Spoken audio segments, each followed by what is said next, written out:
Il y a beaucoup de désinformation sur Internet et tout le monde peut se faire avoir parce que, surtout quand c'est un proche qui partage ou de la famille, on n'a pas forcément le réflexe de revérifier.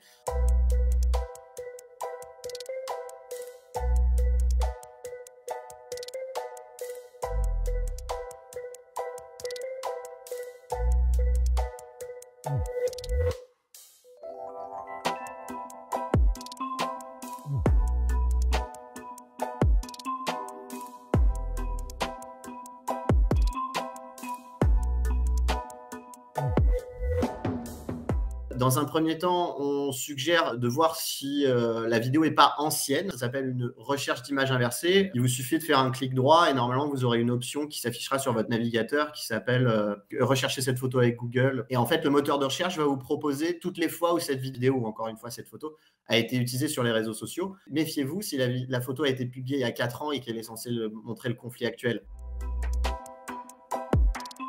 Les commentaires, que ce soit sur Twitter, sur Facebook, il y a beaucoup de bêtises qui sont dites par les internautes, mais il y a aussi beaucoup de choses intelligentes. Les internautes font pas tout le travail pour nous, mais il y en a souvent un, soit parce qu'il a une bonne connaissance du sujet, soit parce qu'il a eu de la chance, soit parce qu'il a déjà vu la vidéo il y a quelques années, vous amène à douter. Essayez d'interroger l'internaute qui a posté, ou voir s'il n'y a pas d'autres internautes ou d'autres... idéalement, ce qu'on appelle des sources fiables, donc des journalistes fiables, des médias fiables, qui ont parlé de cette vidéo, que ce soit des organismes de fact-checking ou de la presse en général. Dans le doute, ce qu'on conseille, c'est de s'abstenir de partager pour pas participer en fait à l'emballement général, pas de se laisser emporter par les émotions.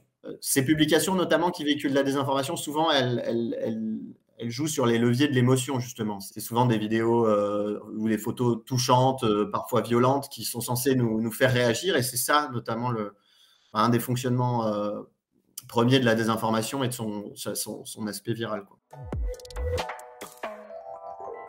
Une vidéo qui a pas mal circulé avec des gens sous des bâches, enfin, qui sont présentés comme des morts. Les internautes affirmaient que ce sont des faux morts ukrainiens. Le bandeau parlait bien d'une situation en Ukraine.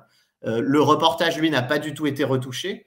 Mais en fait, c'est juste le bandeau qui a été changé parce que la vidéo originale montrait une manifestation en Autriche. Je crois que c'est pour la protection de l'environnement ou quelque chose comme ça, il y a plusieurs semaines. C'était pas du tout censé montrer des personnes décédées. Mais en fait, voilà, l'astuce a été de remplacer un bandeau qui disait manifestation en Autriche par situation catastrophique en Ukraine pour faire croire, encore une fois, c'est de la décontextualisation, pour faire croire que la scène montrait quelque chose en Ukraine alors que ça n'avait rien à voir avec le conflit actuel.